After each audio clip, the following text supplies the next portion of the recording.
What's up, everybody? Sean here with another live Live to Roll video.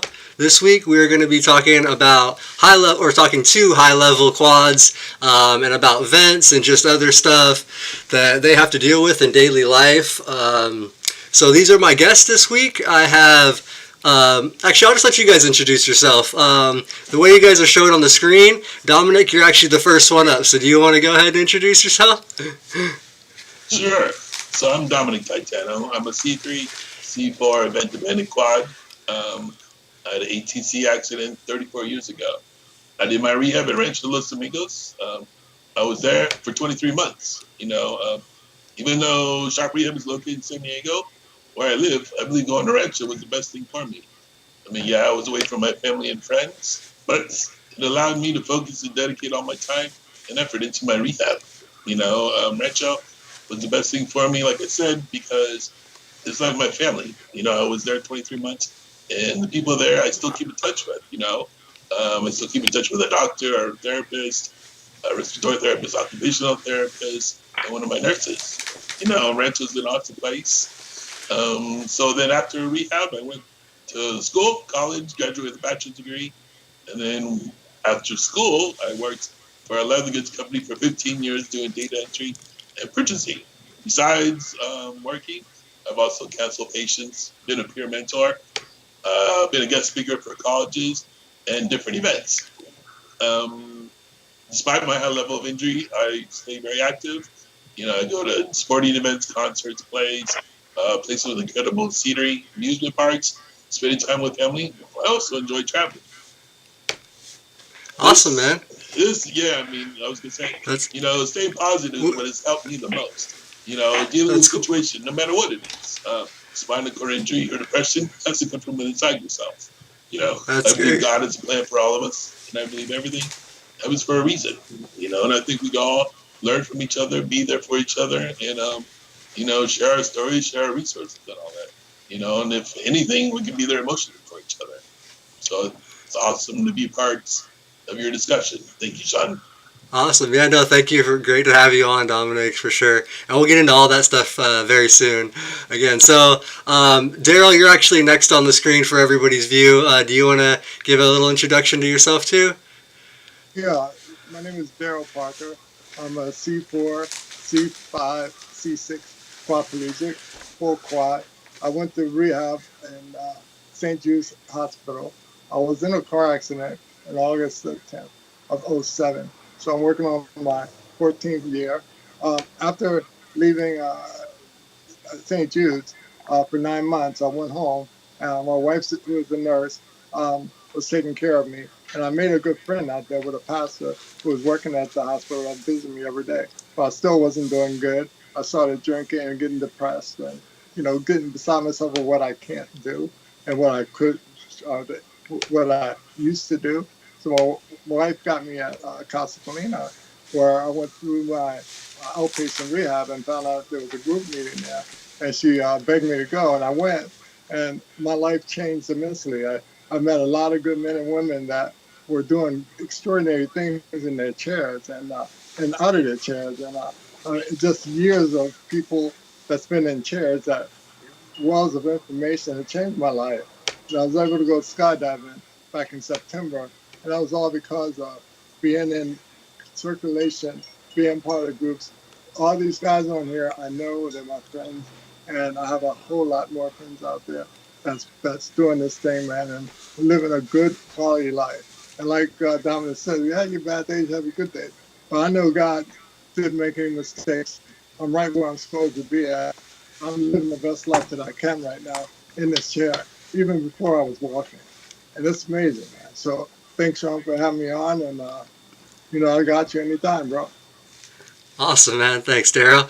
Good. It's great to have you on here, too, man. And so, yeah, we'll get into all this stuff more. And then, Russ, you're our third up here for Super Quads. You get the bat. And I'm rocking one of Russ's Russ on Wheels shirts, if you guys can see that, too.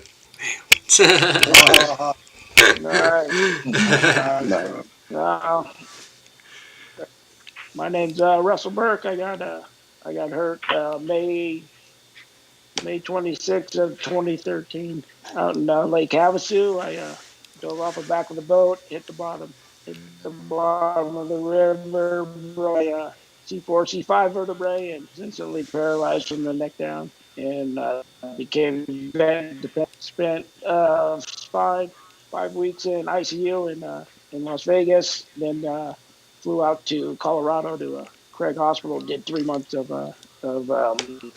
rehab out there, and then flew home out here to Simi Valley. I think you guys hit the nail on the head with staying positive with our injuries.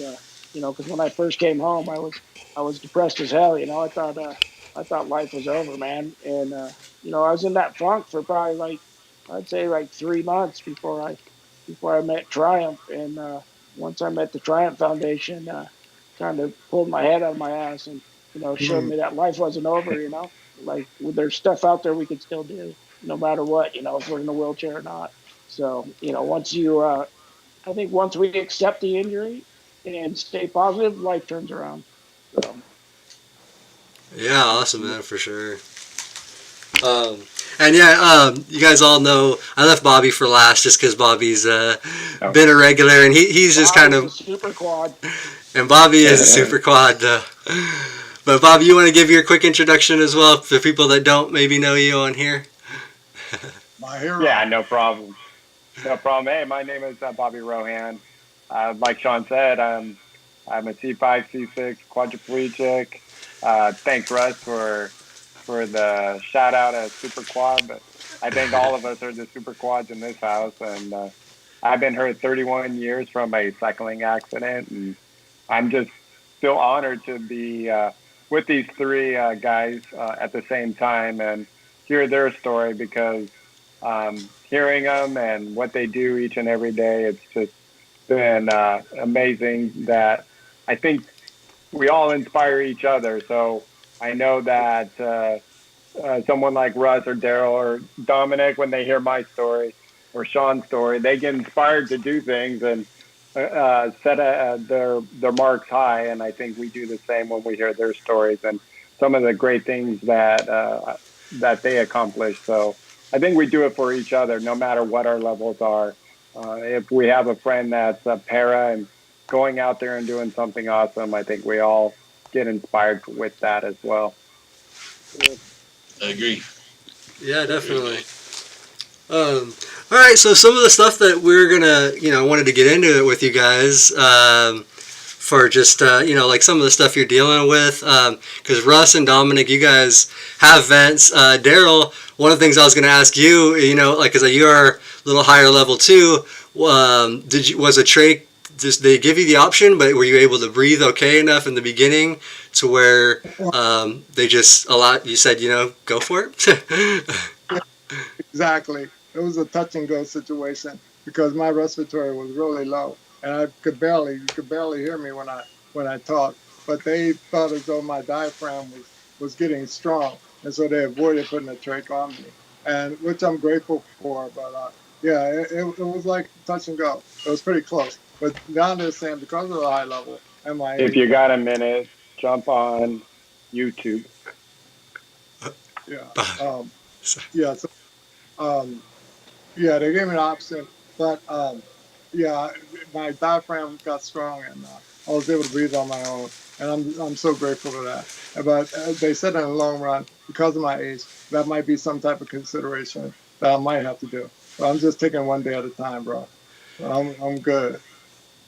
Yeah, no, that's cool. That's if you can do it, because I know I had actually talked to Russ a little bit before about it too. Like he can breathe for little bits of time. Like he can go for periods of time without without it, but just overall, it's kind of necessary. And so somebody, just real quick before we get into more stuff, somebody asked us what's considered a high level quad, and I did just a little thing before. So what C3 or higher affects the phrenic nerve. I'm not even sure how to say that. It affects one of the nerves that stimulates the diaphragm. So that's one of the things that is where they deem the higher level or whatever. But even down to C5 does affect the diaphragm. I have some diaphragm issues. My breathing is not what it should be. Bobby's is the same, I'm sure. But that's what's kind of considered high level, like C5 and above, but really, C4, 3 and up is kind of really where the breathing really starts to be affected. So that's what we're mainly talking about here today, just to get that, answer that question early for you guys. But one other question I was going to ask is just what some of the, with having a trach, what's some of the daily maintenance like? Dominic, you want to start with a little bit?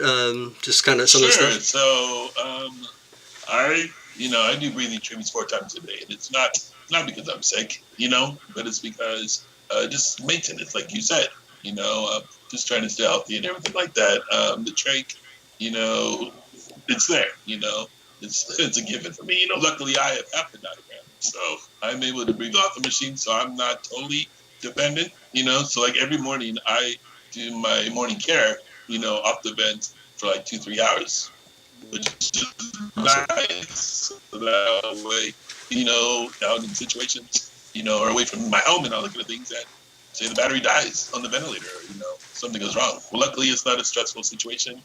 I'm able to breathe in, so it's all good. So I'm fortunate to be able to be off the machine that long. So that's cool. That's good. Russ, what about you? Any what are some of your daily stuff, and then like also how long can you go without before you kind of start to like struggle? Like I can't really go that long. Like I can maybe do like pushing it probably like 2 minutes off my vent. Like Oh wow. when I first got hurt, they were looking into putting in a diaphragm pacemaker on me, but my diaphragm your diaphragm has to at least work. I think they said like 30%, and my diaphragm wasn't working at all, so I wasn't able to get that diaphragm pacemaker. So like my diaphragm's pretty much like toast, So I don't have a lot. Like once I come off the vent, I'm like, I can wean for about a minute or two, and that's pushing it. Okay. Well, yeah, I thought you could go a little bit longer, but that's wow.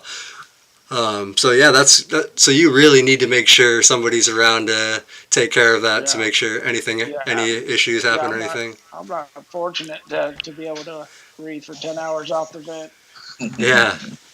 No, that's cool. That's what's crazy. So like injuries are so similar in level and things, but there's so many millions of nerves. Everybody's different. It doesn't. It's just luck of the draw.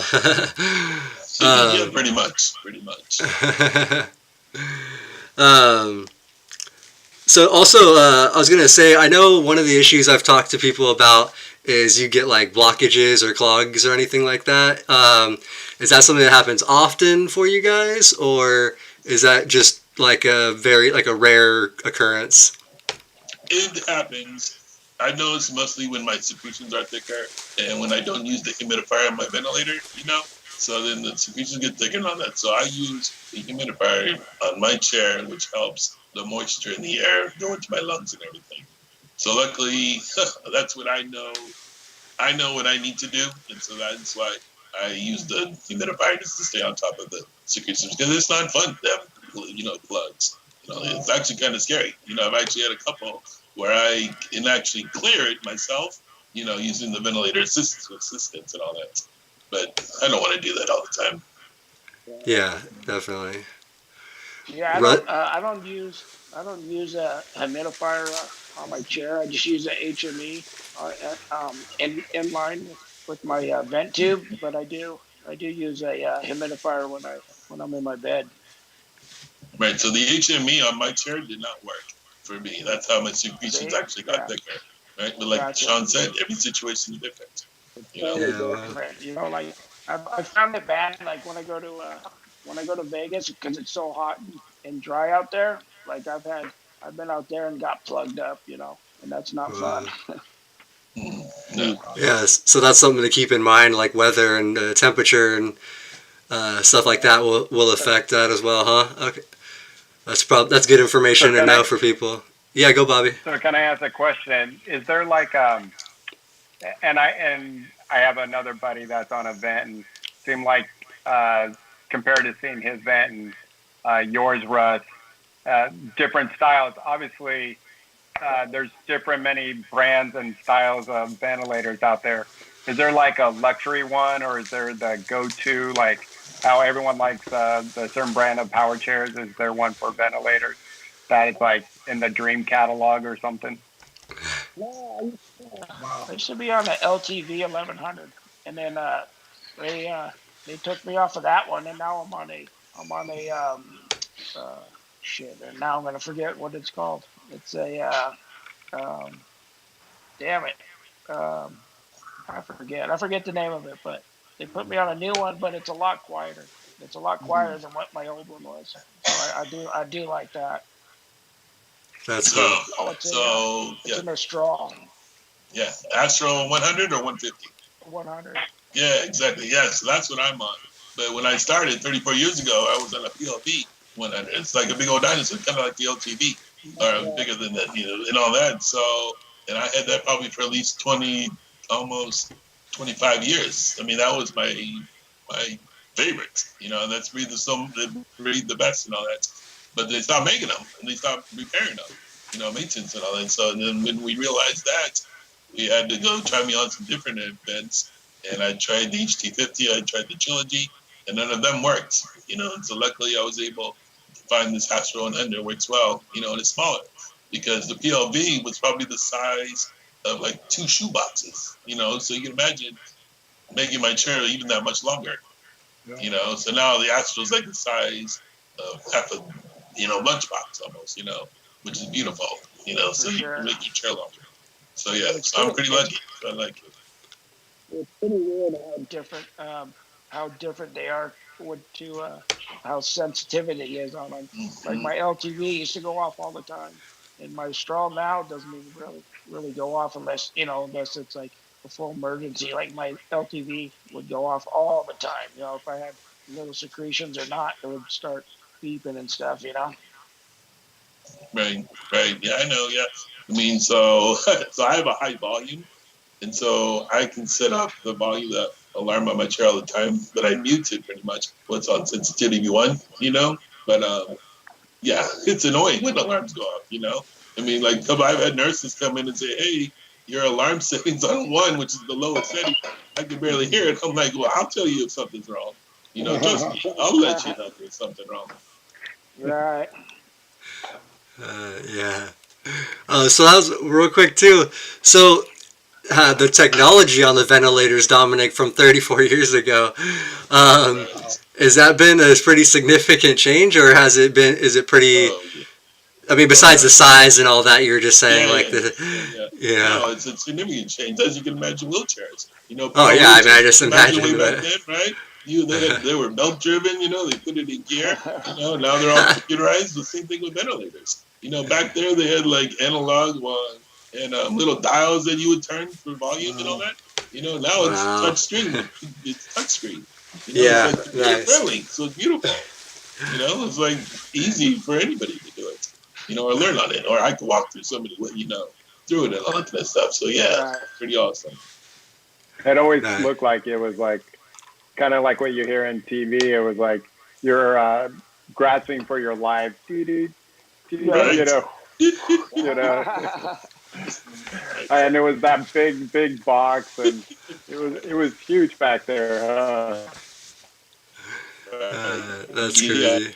good. I mean, trying to go to, well, obviously I like to go to Disney, right? So getting on the rides that I can go on, having the big box, no bueno. I can never get on. Yeah. Now with the smaller event, I get on, it's beautiful. I enjoy my Nice. time now. So yeah.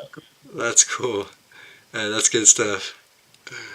Um, so one of the other questions we'll get off the vent a little bit, but still. So Dominic, do you use a sip and puff chair also? Or how do you control your chair? Is your chair, or do you have do you have hand function for? I was just wondering because I know Daryl's on the sip and puff, right? Or the chair, or not sip and puff, but chin control chair. Sorry, we can get into the differences of that too. So the different ways to control you guys, the chairs and stuff. Just I wanted to get into some of that different technology and stuff too. Some of the things you guys have used. Maybe Dominic, if you've had a couple different things through the years or not. But Right. Russ, do So you I use? tried the Or Super sorry. Puff way back when, and I wasn't strong enough, so They said, well, let's just do the chin control. And I've used the chin control ever since, Okay. and I feel comfortable with it. I feel I have more control of it, my chair and everything. So that's what I've been using. Do you enjoy your sip and puff, Daryl? No, You have a chin control Oh, too. he's I'm sorry. chin too. yeah. I've had a chin control since Right. day one, man. It pretty much freed me, man, when I got that chin control, and Mhm. I was ready to roll, man. So, I mean, I never tried sip and puff. Right now with the chin control, with the virus going, with masks on, it's hard to control it. I'm gonna have to, figure that out. But I don't go anywhere that much anymore. So, but still, yeah, it's yeah, the chin control. I'm getting movement in my right arm and my left arm. They were talking about maybe an arm support for my right side and put a joystick there with a football. That would be great, But right now, Nice. I'm not doing any Yeah. therapy where we can get that put in motion because, I'm kind of skeptical about going out, even though Casa is open. I'm still kind of skeptical, about going out places, being safe, man, staying with my family. So, yeah. Yeah. No, that's understandable for right now for sure. Yeah, and that's another thing too about Daryl. So Daryl, you're how many years into your injury now, Daryl? I'll be 14 Four. on August 10th. So Next month, the 10th. 14 years into your injury, and you started getting more return 8 years after your injury, or just a few years? I know just a few years ago, right? Or It was, um, yeah, 8 years. I started back taking this experimental drug, the 4AP, and yeah, it started, it started giving me um, muscles that I wasn't able to use before to contract, like my back muscles, my forearm. I felt that with that, and it's been pretty good. But I'm off of it now because of I'm not doing rehab. I don't want to take it while I'm not doing anything, which right. they said it might be a little bit of side effects or something. But I mean, yeah, it gave me some return, man. I mean, it's hopeful. I mean, I take whatever I get. I mean, 14 years, I'm good where I'm at. I'm happy, man. I am good where I'm at right now in my life. But I'll take a little crumb if God want to give it to me. Yeah, no, I just thought that was really cool because people a lot of times lose hope at getting any type of return after the first year or two or something, and just Yeah, to hear somebody like you that that's 8 years after your that's injury started getting a little bit more return in an arm, like that's pretty incredible. Just and it is because of an that's experimental drug, but Oh, I'm sorry, but that's what no, doctors say. They told me the same thing. I mean, we can't believe everything they say because sometimes they don't know. They don't know. I mean, they don't know a lot. Some of them don't know a lot about spinal cord injury. Period. When you go into an emergency room or hospital and you go in and say, "I need help," you want to have to guide them through it. So yeah, just never give up hope, man. No matter how much time you have, just keep pushing.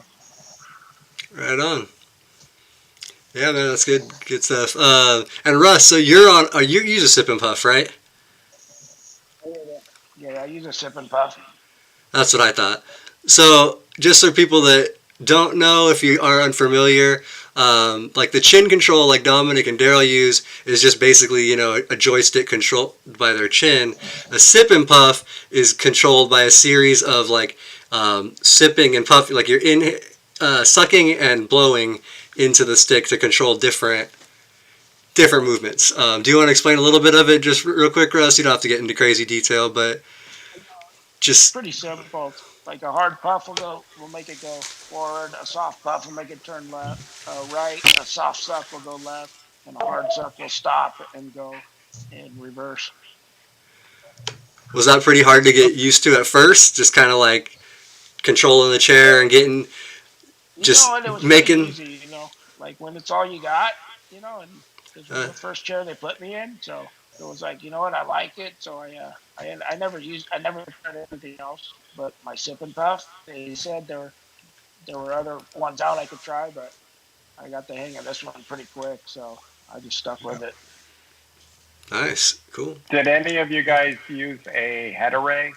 So the controller and the headrest where one side would go left and right or back would, if you click back, then it will go forward.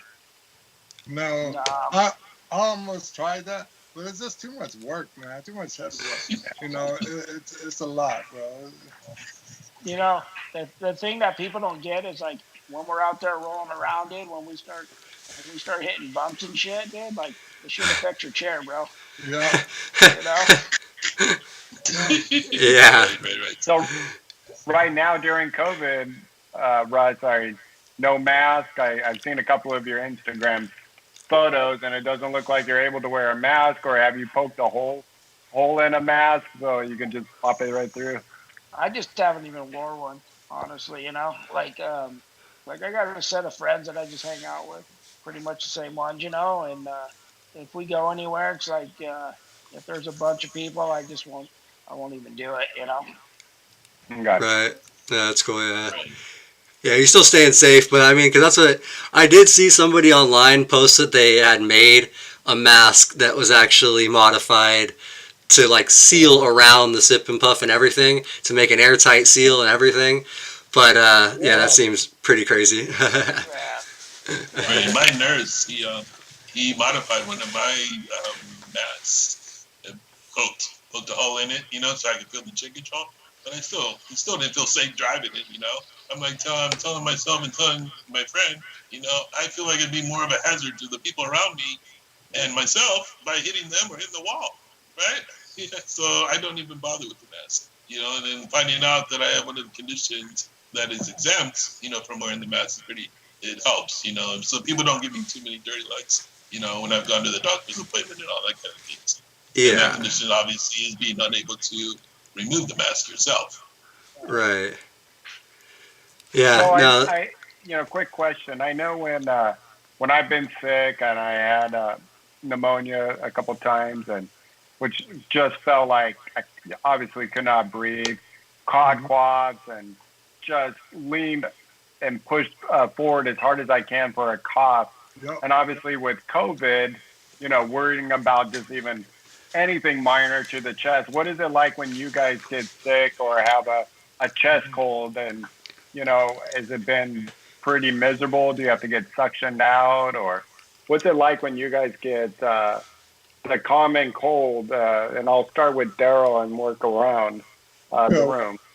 yeah, me and you are the same level, Bobby, and you can drive and I can't. But the thing is, I've had pneumonia, man, and that quad cough is necessary, man, and it's hard, man, to get that stuff up out of you. And I've had them go down through my nose into my lungs and get that stuff out. That's not good, man. That's not a good feeling. But I try to get the quad cough. It was bad. It was bad, but I pulled through it. But yeah, it was bad. I had to go through it in the hospital. And then I came home. She was doing the quad cough with me and pretty much got it all out. But yeah, it's scary. Yeah. How about Yeah. you, Russ? No, I've had pneumonia before and all that, but it's just more like more suctioning and all that. So it's like, um, I go through the quad cough. I do all the suctioning and all that stuff, but it's just it all depends how thick they get and all that. How thick your secretions are and all that stuff. But it's not crazy bad, but it's a pain in the ass. I mean, do you get Yeah. suction like every so often? So, like if you did have the common, or when you have a pneumonia, they are suctioning, are you kind of used to it, or do you ever get used to it? I do it like right now. I do it like 2, maybe 3 times a day at the most right now. Because I'm good right now. But like if I get sick, it could be up to like 6, 7 times a day. Wow. And it's Wow. not horrible, but it's just it's whatever. Right. Dominic, about So the yeah, same. pretty much the same. My chest gets tight, harder than everything, and so then I don't even make the effort to be off the ventilator. When I know I have a URI or something like that. And then so it's not too anymore. I try to do extra breathing treatment and everything, and then fortunately my doctor trusts me. Being injured for so long that I have a standing order for Z-Pack, antibiotic or something like that. So Mm-hmm. which comes in handy because there's times I'll try to get in touch with my doctor, his nurse, or something like that, and they won't get back to me like a day later or so. you know, and a day later being sick is no fun, you know, whereas URI or UTI, you know, or anything. Yeah. So, yeah, so luckily they trust me. That's cool. That's good to have. Yeah, because that's even with me, like Bobby was saying, like pneumonia has been a nightmare when I have had it, and just it's terrible. So for you guys, I know it's even harder. Yeah, and I worry about you, Daryl, when you can't lean forward and cough, like, you know, it's just like, I can't, you know, just like, oof. I have that's, my spirometer next to my desk right here. I literally use this every day, so just to help very good. Open my lungs up and stuff. Green. So I've actually done percussion also. You know, using a little vibrator to percuss my chest, or the nurses will do their hand percussion. You know, cupping and everything like that, which helps also, you know, break up the secretions. There was somebody that was trying to donate. I think I'm going to take it because I always know somebody high up. But it was a vest where it can like tap, tap, tap on your back. That's cool. That's a good idea. So I've tried that also. But I have one spot in the front, my front left lobe, that it didn't hit, you know? So that spot always got tight. I'm like, well, no.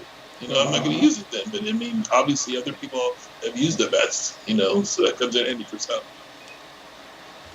Yeah. That's crazy. Yeah. So I have a question too from Morgan in the chat about just so on the sip and puff or your chin control. Do you ever have an issue with it hitting the trach, or does anything ever like is like just like if you like lose balance leaning or anything? Does anything ever hit or anything like that to mess anything up? Or yeah, if you like bend your neck forward or anything like that. She was asking. You want to go and answer that, Russ? Yeah, if any of you guys have an answer, go for it. For me, no, it's fine. I've never had it. It's never gotten away my trach or nothing, you know. So it's not a big deal. Yes. Cool. So unfortunately, the only time I have an issue is when I spasm, and when they're really strong spasms, you know. So then I try to put the chair on sleep, or have the caregiver, whoever I'm with, you know, turn the chair off immediately. So, but other than that, no. You know, they adjust, you know, the chin control, so that way it's, you know, avoiding the trach and everything. Yeah. Hey, Daryl, can you put your chair in sleep with your like an egg button, like the egg switch or anything? Do you have an egg switch? Yes, sir. I can do that. Okay. Right on. So I do that. You know, it's these chairs are amazing, man. They're getting more amazing as we go on in life. Oh, for sure. You know, that Abilities Expo is so right on spot, man. I go there every year, and you'd be amazed how far the technology is catching up with disability people, man. It's pretty promising. Yeah, there's all kinds of great technology there, man, and hopefully it keeps getting better. One day you guys will have little tiny vents that barely even little mini battery packs.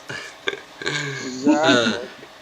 So have you guys ever been stuck where you had no one around for a couple hour, anything like that? Or is it just you're always making sure somebody's around? You know, I've been here like by myself for like an hour or two, but it's like I always have my phone with me, so if something does happen, like I can call my neighbor or something, you know. It's no fun being by yourself, but you know, it is what it is, you know, like there's nothing there's nothing you can do about it, you know, you just roll with it. Right. I mean, I've been by myself maybe 20, 30 minutes at the most, not very long. You know, after a while, I start to get a little hesitant, you know. I'm like, okay, what if something does happen, right? I'm like, no. You know, which is unfortunate because one time I went to the beach and I was just rolling by myself. You know, the caregiver wanted to go fishing and all those kind of things, right? Well, my circuit came off. So luckily, I could breathe on my own, right? Wow. So I go up to this stranger and go, hey, can you do me a favor? And I walk him through it to put the circuit back on, you know. But yeah, I mean, if I could breathe, right, I would have been no good. So that's my biggest concern is like, yeah, your circuit comes undone, or your trach pops off, or the cap on your trach pops off or something. You're like, oh shit, what do I do? So Russell, if that Yeah. does happen to you and you're on your own, do you have like an emergency call you can make, or are you what is your I uh, I text my neighbor, like, hey, get okay? over here. But yeah, that's my, hopefully I don't drop my stylus or something, because then I'd really be screwed. But Yeah. you know, Yeah, Uh, I'm the same. I, the most I've been away, I mean, she's been out and nobody here is probably like 3 hours, and I'm comfortable with that as long as I'm in the chair, as long as I'm not in the bed. If I'm in the bed and there's usually someone here, I make sure someone's here. But if I'm in my chair, I can stay for about 3, maybe 4 hours. And plus, it's amazing what the public is doing for us these days. I was able to go because I used to be scared to go out in public because of this wheelchair, and I took it to the group, and Bobby and a lot of other people gave me some advice. Just go out there and do it. Because I was trying to give my wife and family some time on their own because they were 24/7 on me. And so we got a local mall down here, a local grocery store, and I started doing that. And I went down and to the mall and shopped. I just went in there and said, "Listen, I guess you might help me shop." And he was like, "Yeah, so and so help you." And I was like, "Cool." So she helped me shop. Man, we know what we want. So it only took me like 15 minutes to get what I wanted. She was like, I said, "I'm done." And she was like, "Oh man, I want to hang out with you some more. Will you give me a break?" But that's what it is, man. The public is helping us, man. They said, and it's not out of pity. It's not out of pity. It's just out of compassion, man. That's all I want, compassion. I don't want pity. right. Compassion is where I'm at in life today, man. There's a lot of compassionate people out there. No matter what they're out there. Exactly. I mean, Yeah. one. No. So Uh, I agree. I mean, asking for help has been hard for me, But I mean, there's people out there that are asking if I need help, And so it's not as if they see me as helpless, or they don't know my situation, right? But that's more of a blessing, for them to help us, They get a gratification out of it, and then I also get a gratification out of them assisting me, So and then they may, learn, to help another person or something like that, or reach out, So yeah, it's actually kind of nice, that there are people out there willing to be assistive to us, to help us and, just to be there for us, yeah, no, for sure. Yeah. And I do agree that I don't think it's, people feeling sorry or like whatever, taking pity. It's compassionate people that, just know that there's a need and want to help. So I like those people. I think we all do, right? We need more of them. Right? Yeah. Yeah, exactly. So let me see. So, go ahead, Bobby. any questions? No, go ahead. Let's do a question, then I have a question for the guys. Okay, yeah, because I did have a couple more questions from the chat. One was just clarifying, when you guys were talking earlier about the circuit coming out, is the circuit the plug, or is that your actual tube, or is that just somebody was just asking what the circuit is, if that was the tube?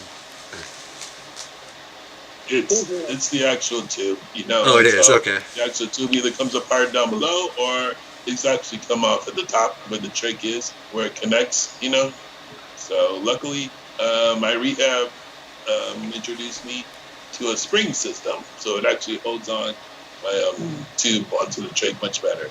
So okay, cool. Yeah, I think they were just trying to clarify that. And then there's also a question just about if you can breathe on your own, but you still need a trach, like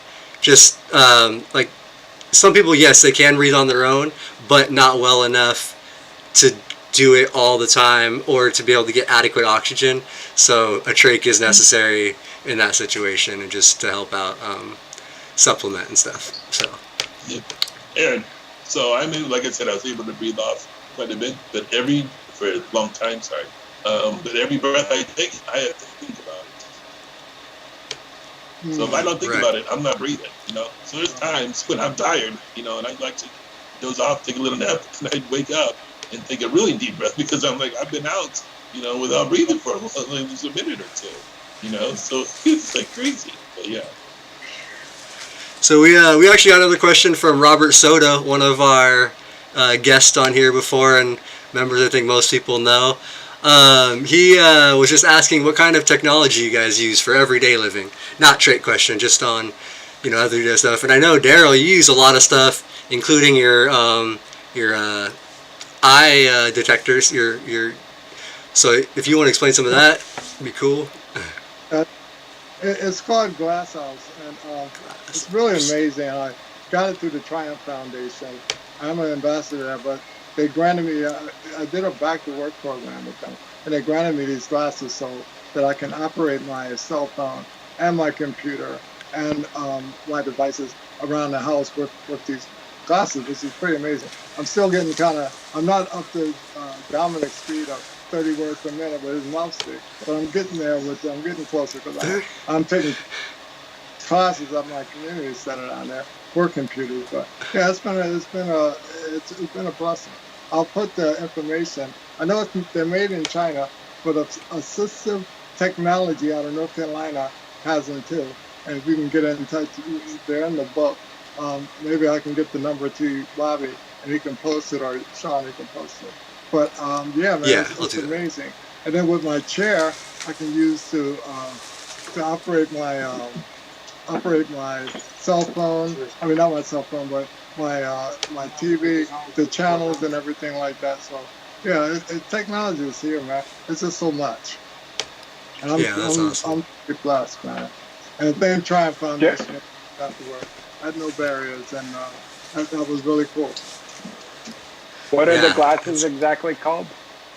Glass, Glass, House, OUSE. And you could go to glasshouse.com and you can find them on the website. But it's kind of hard to get them from China. It takes a long time because of this COVID, but they do sell them out of assistive technology out of North Carolina. Awesome. Yeah, that's great information. Those things are really cool. Really cool technology. What do you use, Russ? I just use my phone with my stylus. Yeah. I have my TV hooked up to my phone. I have all my lights in my room hooked up on the app through my phone, and I don't when I'm in bed. I just I have a hospital table that has a phone mount that I connect my phone to, and I just work off my phone. So you do everything with your mouse stick on your phone, pretty much, right? The stylus mouse stick. Man, you do a lot of posting, a lot of type. That's pretty impressive, Russ. Honestly, for how much you're posting and doing stuff too. And then Dominic, I got used to using just my stylus and stuff, Yeah, no, that's pretty impressive. Honestly, it really is. But Dominic, is that true? 30 words a minute with your mouse stick? I do 30 words a minute with my mouse stick. Going to college and all that. That's pretty incredible too. So that's how you manipulate the keyboard and everything. Yeah. Wow. So I mean, when Daryl was telling me about his system, I'm like, oh, that's pretty impressive. But I'm so used to doing the mouse stick that I would almost feel, I don't know, not right or something like that. Okay. Yeah, it would be slow for you. Besides the mouse stick, Amazon has done wonders for us. The Fire TV Cube, I'm able to use my TV, change the channels and everything like that. There's other systems that Amazon does, controls the lights, the thermostats, in your house and everything like that, and so, but, in my other house, I used to have a door that I would trigger the electric eye, and it would open the door, and so I could go out, and then come back in, Nice. So, there's a lot out there, so it's pretty nice that they're, thinking and working for us and everything. Dominic, what kind of stylus you use? You use a Wishbone one? So I don't use a stylus. So it's actually kind of frustrating. So my mouse stick has an eraser on the end. Okay, so that made it easy and did the compression of the keyboard and all that. But obviously it wouldn't work with the phone, right? The touchscreen on the phone. So then my caregiver said, "Hey, let's do this." So he got a paper towel, got it wet, right, wrapped it around the tip of my stick, and I was able to use the phone through that way.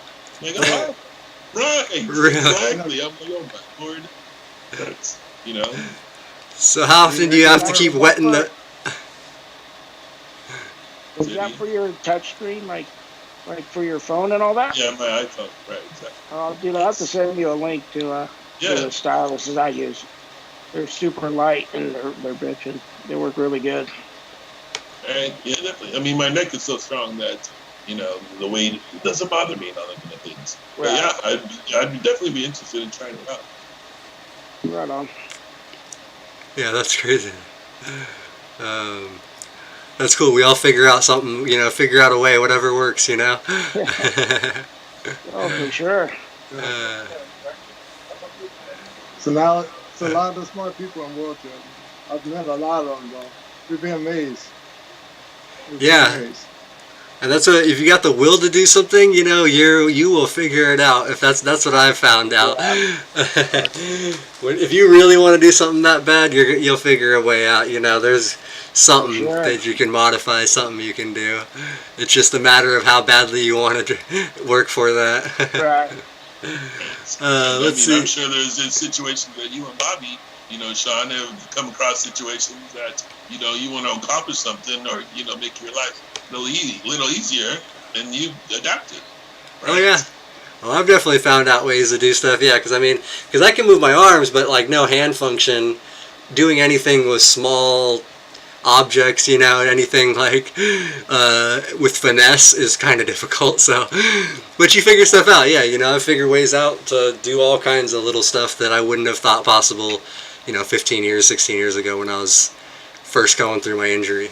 So that's and resilient. Just like anything, you adapt over time, and with things that come out to make it easier, and you find out what's really important, and that's what you modify your life with.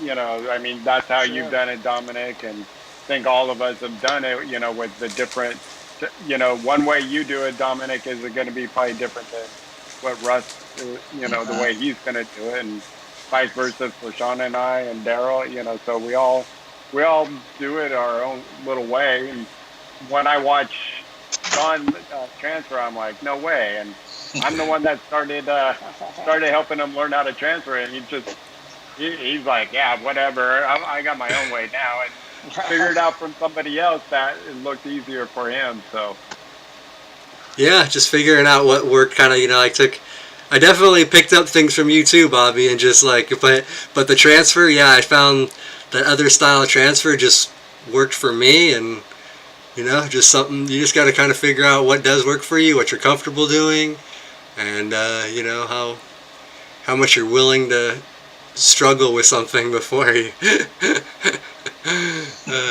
Because you guys, I'm sure, have been sitting there and just thinking of a way, how can I do this? And you're just processing everything in your mind. I mean, I'm sure you guys do that even more than I do, or the same as I do, because I'm doing that constantly. You run into an obstacle, and you just have to look at it, break it down, try to figure out what you can, and and with you guys, you just got to probably figure out, well, what technology can I use to do, what can I. It's just a matter of figuring out what you can, what tools to do the job. So let me ask the difficult stuff.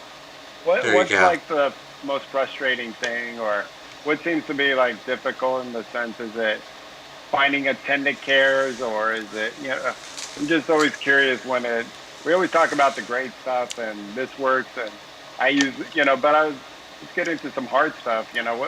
What seems to be the most frustrating part? Go on, Daryl. Right. Well, for me, it's probably the caregiving and getting a good caregiver. I've been through a lot, and getting that right one where you can get used to, that can be with you long term. And then another thing is, for me is sex. Sometimes getting intimate, intimacy and all that. It's been hard, but we're trying. But it's those are some of the things that makes it kind of hard for me. Yeah, Daryl hit it on the head. It's the nursing and caregiving is probably our hardest thing. It's you go through so many. It's you get nurses that come in, and most of the nurses we get, a lot of them are going through they're LVNs now, and then they're still going like for RN, you know. So I've had like quite a few nurses that are LVNs when they started with me, and then they get their RN, and then when they after go. they get their RN, they're gone, dude. You know, and it's Yeah. like, damn, you know, because it's like you make a bond with these people, you know. It's Yep. like they're, you know, you make a total bond with them, and they're with you for a year, two, three, however long, and then they're like, all right, well, I'm off to bigger and higher things. I'm proud of them, but at the same time, it sucks for us, you know. Yeah, I know it's got Right. to I be mean, hard with the care. yeah. Right. I mean, you can imagine my 34 years. I've gone through many caregivers. You know, I Yeah. mean, I could write a book. I mean, I've had people say, you should write a book about all these people. And I'm like, you're right. You know, I mean, some have been real characters, you know, Mm. and then there's some that have been really nice and got along with, you know, that I've actually traveled with and everything. I mean, I've actually had a couple nurses that have been with me 18 years, you know. I have one that's been with me 15 years, you know, so the consistency it's a plus, it's a benefit, you know, and all that, you know, and so then, but I also have, I mean, to me, it's not about the medical knowledge, you know, what they possess and all that stuff. No, I mean, I know my care so much that I could tell anybody. for And I can sure. find someone off the street and I can teach them and everything, you know. It's about tolerating being with them. You know, I'm with someone 8 hours a day, you know, and Right. so if I can't tolerate that person, you know, I know it's not gonna work. You're You know, dead you right. know. You're 100% right on that. Exactly, bro. Exactly. So, do you guys have a lot of like multiple caregivers coming throughout the day, or more one for long periods of the day, or does it just depend I for? have I have three that come. Okay, and cycle just Or I throughout have different five during days. the week. Oh, All right. 5. Okay, wow. I have five during the week, and then my mom's also, you know, she helps out too in the evening time, you know. So yeah, so it's 6. Wow. Oh, yeah, So, I have one 3 times a week, and what she doesn't do, my wife and my son also come Okay. helping me. Dominic, how many hours of nursing do you get a day? so I get 16 hours, so 2 8-hour shifts a day, and then the other 8 hours is provided by IHSS. It's given to me. Gotcha. So yeah. That's So I that's mean, how so I I am. right. So I've had actually a nurse that did. I've had one nurse who did 5 days a week straight. And that was no good. Well, I mean, it's unfortunate. We didn't get along very well, but she stayed too long, you know. And so I kept trying to call the agency and say, hey, you know, we need to switch up my nursing because this lady is not working for me, you know. But it's hard For because sure. we work the day shift, and I'm like, oh my lord. So Right. luckily, I was able to get away one day, or she actually called in too, and I'm like, please, we need to work on this. You know, I mean, she can come for like a day, maybe two, you know, but not 5 days in a row. You know, it's nice to break up Yeah. the whole, you know, Not, nursing yep. care and stuff. So Yes. Do you ever So, find you guys want alone time? What's that, Bobby? Do you ever find like you know when I asked you earlier about you know what's the longest you've been out you know where no Right. one's around, but do you ever just like just want that alone time, or did you finally get through that and you know so now you're kind of just used to it, or do you go off into your own corner of of your house Yeah. or No, backyard? I'll go I'll go like out. I like to go outside and like get fresh air and go outside and stuff. So I'll go outside by my like in my front yard, and then I have them like they'll hang out in the house still, you know. And I'll tell them, hey, if I need you, I'll text you or I'll call you, you know, whatever. But that way, like, because you know we're stuck with them, like you said, freaking all day, 8 hours, 8 hour shifts, you know. And like you said, sometimes it's cool to get away by yourself and just freaking relax and you know have some of your own time, you know. So I'll just go outside and hang out there for a while. yeah, that's cool. It's nice to at least get out. so yeah, so alone time is a necessity. You know, I mean, it's whether you're disabled or not, right? Right, You just right, really you need alone time, right? You for need Right. time sure. to yourself. You know, whether you're married, you're not married, or anything like that, right? I think it's just part of life. Yeah. Granted, it just makes it a little more difficult in our situation. You know, a little more. It puts a little more anxiety in our life. You know, if we're alone too long, but it's all right. You know, it's needed. Yeah, Right. I'm the same way. I get that hour by myself, or sometimes 3 hours, where she needs to get Right. away too and do her thing, and then rewind and stuff. So, yeah, we get tired of each other 24/7 real quick. It can get old, man. So we got that kind of thing that she gets her time, I get my time, and it's been working out pretty good so far. That's good. Yeah, that's good. At least you guys get a little bit of freedom.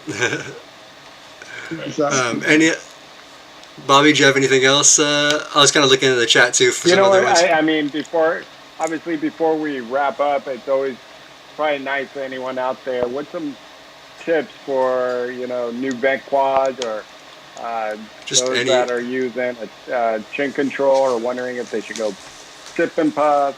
Any kind of new tips out there for folks out there, for the youngsters? I don't have any tips, but all I could say is, to the new ones that are injured is like, your attitude is everything. If you have a bad attitude, you're not going to go anywhere. You're going to be depressed. You're going to hate life. You got to accept the injury, and obviously it sucks. It sucks that it happened, but life's not over. Accept it and move on. And stay positive. Awesome. I agree. Life is too short, For and sure. we need to enjoy all that it has to offer, and everything, and so just take it day by day. A tip would be find a routine. Once you have a routine, makes the life a little bit easier, more acceptable. I don't know about that, but manageable. How's that? Right. So yeah, and if you could find a good companion or someone that you trust, obviously good family support, friend support is also important, Oh, Mhm. but it also, like I said earlier, it starts from within inside yourself. You have to be willing and ready to change, take on the challenge. So Yeah, I concur with both of them. Don't be like me. Don't waste 18 months of good bonus time, as my friend Anthony would say, by being stubborn, and just come out, man. Get out, get in the public. Come to For some sure. group, learn. Talk to other people in wheelchairs, and they will guide you through this life, man. Because it is a beautiful life if you want it. It's not the end of the road. Just because you got paralyzed. 100 years ago, it probably would have been. But we're living in an age right now, man, that anything is possible. And they're coming up with cures. They're coming up with stem cells. It's amazing. And if you are going to be a candidate, you got to keep this whole body in shape. You got to go to therapy. You got to do your exercise. You got to be mentally ready for when that cure or whatever comes for you. And that's where you're going to be able to get it. They're not going to give it to somebody that's laying in bed, getting bed sores and laying around just giving up on life, man. My life started over in October 10th of 2007. I got a brand new life, man, and I'm enjoying it to the fullest. And without these men and women that's here and that's out there, I wouldn't have been nothing, man. I've been still laying in this bed, but probably dead. So give yourself a break, go through the process, and don't give up on yourself. Right. And love your family members too, because they're gonna be there for you, even though you're gonna be talking shit to them and cussing at them and all this other stuff. Be gentle to them because they are human beings too. They're there for us. All right. That's great advice from all you guys. That's great points, man. You guys, that was perfect. Because those are all things I've always said too. So it's great to hear you guys saying. And that's kind of the Triumph way, I think, too. Since we're all pretty much part of Team Triumph. it's like like Triumph's motto, or whatever, triumph over paralysis. And everything. Yep. So yeah, just make the best of it and go on, live your life. Getting better every day is also part of it, exactly. And that's just, and even if you're not physically maybe getting more return, you're maybe mentally getting better every day, just moving on with life, that's just, like Russ said, you gotta be happy, you gotta be positive, and you're gonna be miserable if you just have a miserable outlook on it. So it's just a way of life. Let me see. I know there was a couple other questions. Let me just check through here. Go ahead, Bobby. While you're looking for those questions, Sean, let everybody know what you did not too long ago, Daryl. Oh, yeah. Amazing. Somebody mentioned it in the chat. early on, but I think you briefly tell us a mentioned little it, bit but about your Yeah. big adventure not too long ago. Well, anyway, make a long story short, I had this when St. Jude's. I had this recreational therapist, and she knows who she is. I don't want to say her name online. But anyway, she taught me a lot of the games that I could play without using my hand. And one game that I love to play is poker, and she showed me how to do that. But anyway, fast forward, she started working at Casatona Hospital as a recreational therapist there. And I told her I wanted to go skydiving, and she was like, "You really doing?" I was like, "Yeah." So I put my name on the list. September was the deadline. September the 10th, I forgot what. September 10th, September the 9th. But anyway, I was so excited. I was never scared. I treated this like Christmas when that day came. And I got there, man, and was able to skydive. And it just opened up my life and my eyes awesome. so much. It's like I was reborn, man. And at the end of that skydive, I was so emotional. I just felt, I can't explain the feeling, but it was good. And I want that feeling again. Somebody asked me, will I do it again? I don't know. I might. If I get some friends to come along with me. But I mean, just taking baby steps until you can do that. I was like 13 years post in this situation when I skydived. It was the most beautiful thing that I ever did, man. And I wouldn't trade it for anything in the world. yeah, that's cool. Rad, man. Yeah, that's really cool. I used to be in that bed. You can do it. Yeah, it looks fun, and I'm honestly, I'm kind of an adrenaline junkie and always was, but it looks a little scary jumping out of a plane, man. I give you all the respect in the world, bro. That's definitely crazy. Oh man. Did they have There was a funny story though, Dominic and Russ on the van. I have a good buddy, Mark Willits, and he tried to go skydiving and thought he could do it without his vent, and got off the vent. By the time they got up in the air, that thin air up there, he was not acting the same way. So he's like, nope, no go. I think he even passed out. So they had to come straight down. I'll have to ask Mark about that. I'll have to ask him next time I talk to him. That's fun. Yeah, you definitely have to. It was too funny. Another good story is that's crazy. Coming back to his house as his ventilator kept beeping, and what's that? He goes, "Yeah, battery's running low. We're gonna get a new battery." And it kept beeping faster and faster. His wife goes inside to get the battery, and all of a sudden, next thing you know, it's like almost a solid beep, and she's sitting there talking to the kid or her the mom about something with the kid, and I'm like, "Do we run in there and tell your wife to bring it in?" And he goes, "In about a minute, we're gonna run out of air." I've been there, done that, dude. That's funny. That's crazy. And you get, I don't know if I'd be super comfortable pushing it to that last minute. You know what? Man, you guys have any scary stories like that you wanna, or any things you want to tell before we get off?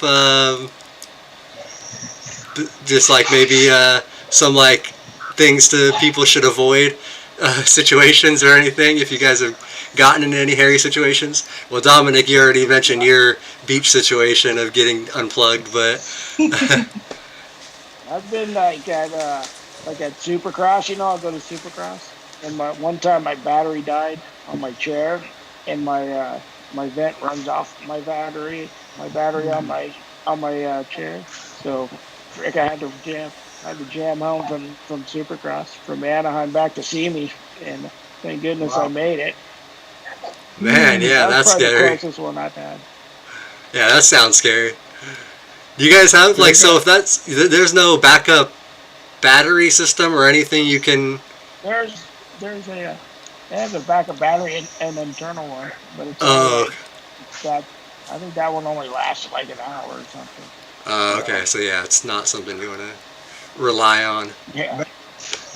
Right, and so then I've also put an inverter in my van so I could plug my chair, the ventilator, into my van while I'm driving. So it's not too much of an emergency. Like I said, I can be off the machine anyways. But it helps also charge and charge the ventilator. Using the van if I'm traveling somewhere. So nice. That's smart. That's a good idea. Yeah, good advice for people. Mm-hmm. Yeah, that's definitely good. A few people, I was just going to say, a couple people mentioned in the chat about using, when we were talking about tech stuff before, about using like the Google Home or Alexa and stuff like that. Do you guys use any of those or not? Just more of the, like the voice command stuff? I've tried it, but the problem is like you got to have a pretty strong voice if it's not close to you, Right. It seems to pick up a lot of background, like my vent a lot. It'll pick up that noise once you activate it. So when I say something to it, it barely hears me. So I'm like, forget this thing. I'm over it. I got Google Home, and it works pretty good. I like to listen to music on it, and I command it for that. Plus, it's synced to my phone where I can call anybody on that's on my list. That's on my phone list, and I got Alexa with my TV, and that it works pretty good. But like you were saying, you need a strong voice. You need a strong voice. So yeah, I just Alexa. I'm just talking to you, Daryl. That's Alexa. I shouldn't have said that. Yeah, that is the problem with those things. As soon as you say the word, it's listening and talking to you about something. Set an alarm for 5 a.m. Bro. She really beat you up, bro. They'll get big brownies. Oh man! All right, awesome. All right, guys. So you have anything else you guys want to add? Any other last little tips or anything for people before we wrap it up, guys? We've been going for a little bit. I think we covered a lot of good stuff. But if you guys have anything, the overall message, is have a positive attitude. That's pretty much it in that. Just be supportive. Have family support. And then there's all these groups out. Triumph and some other groups and everything that we can all learn from each other. And so it's a good thing. And so me being in San Diego, I can never be participating in the in-person meetings that Rancho or Northridge or Casa Colina did. But now that we have the virtual thing going on and all that, it's kind of nice to be a part of it, meet new people, and experience the camaraderie that's available, and just learn from each other. So it's kind of nice. It's pretty wonderful. So don't be afraid, reach out. We're all here to learn. We're all here to help, For sure. Yeah, I definitely agree with the support and the help. I usually try to mention Triumph and the support groups and stuff, and not everybody's in Southern California and have a Triumph, but I always try to say, if there's not any type of support groups or nonprofits, like smaller communities in your area, try to start one, or at least go online. There's a lot of online stuff. You can maybe meet up with some people locally. Or just talk to people online, have questions and stuff like that. Facebook groups, different things like that. Definitely helps to reach out and to talk to others. Anybody out there looking for a support group in any of your areas, your states besides California, spinalcord.org, which is the spinal network, they do have a page of support groups throughout all the states. So great. That's what I mentioned about me. So thank you. Yeah, Spinal Network, Sharp Rehab down here in San Diego. Yeah, there's quite a few if you just research, Yeah, that's great advice, guys. Thank you. We'll try to put that in the description right when we're done here so people can click on it in the video, check it out, and get the link. Sorry, guys, my wife is screaming. There's a lizard inside our house. All right, guys. Come on, Bobby. Take care of it. Be the man. Right? All right, we're going to get off. We're going to, real quick, I just want to throw out there, I don't know if Bobby, you have any. Well, I can messaged somebody. Tim just asked about a good cushion for a C4 quad. I was just going to recommend using Rojo. He says he's using a high-profile Rojo. I would say stick with it looks like something like Morgan that. said But, Rojo, obviously, and Right. I'm about That's to it. order my first Rojo here shortly too, because I've been the cushion I was on for 20 years. They stopped making it, so it's time for a Rojo. yeah. Yep, I agree. That's what I use, high profile. Bro, I used to have a gel, and that just, it worked for a while, but then you always had to need the gel, towards the middle, and then all of a sudden it just breaks down, something like that. So the Rojos, yeah, I recommend that. Be the best. Cool. Yeah, that's what I would say too, personally. But